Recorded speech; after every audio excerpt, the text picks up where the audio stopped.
Hey everybody, welcome back to World History. Today we're doing section 2, so go ahead and get your notes out and let's get started.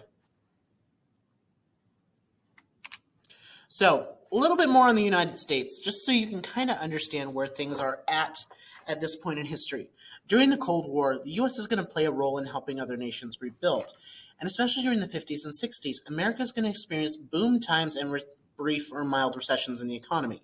We've talked about the ideas of recessions before. This is when periods when the economy shrinks. Is also the rise of the suburbs. We see the most affluent Americans moving from the cities to the suburbs. The movement of to communities outside an urban core is known as suburbanization. We're also going to see many move to the Sun Belt, states in the South and Southwest, where jobs are plentiful, warmer climates, better access to agricultural practices year-round. We're also going to see the federal government aid and prosperity. President Truman will pass the GI Bill, which provides education to all veterans. Eisenhower's going to establish the interstate system, and that's just the beginning. Now, you said, democracy is also going to expand opportunity. Now, by the 1970s, America's going to have a growing dependence on the world economy, and this is going to bring problems. Mainly, especially when it comes to oil, and I'm sure you've heard people talk about this today.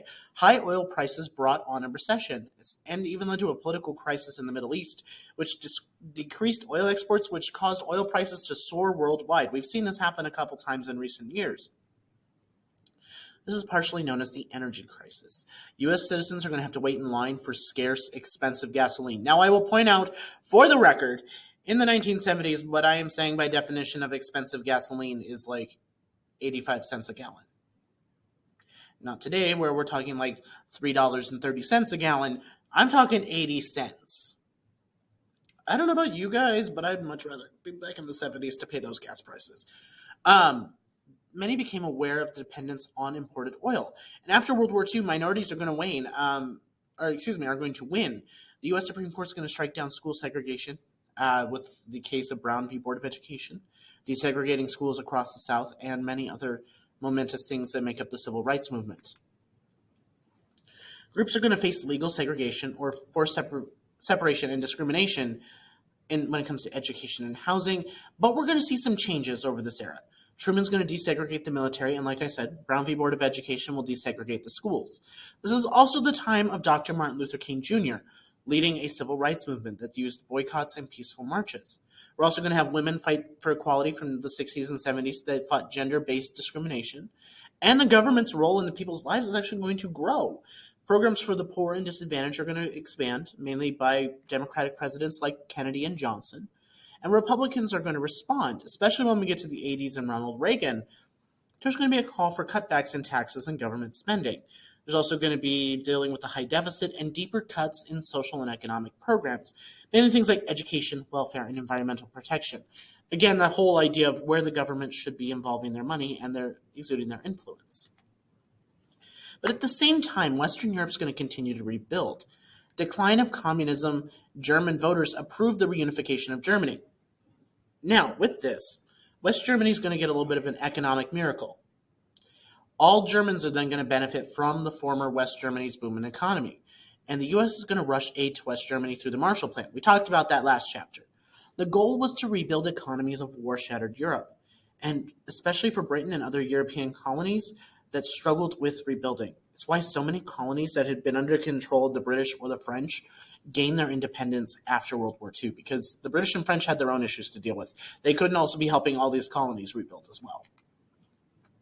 Some countries extended the welfare state and were accused of drifting closer and closer to socialism. To provide a definition, the welfare state is a country with a market economy with increased government responsibility for social and economic needs of the people. European governments especially are going to expand these social programs.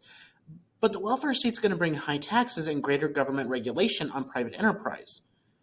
By the 80s and 90s, we're going to see a bit of a reversal as countries such as Britain elected conservative leaders.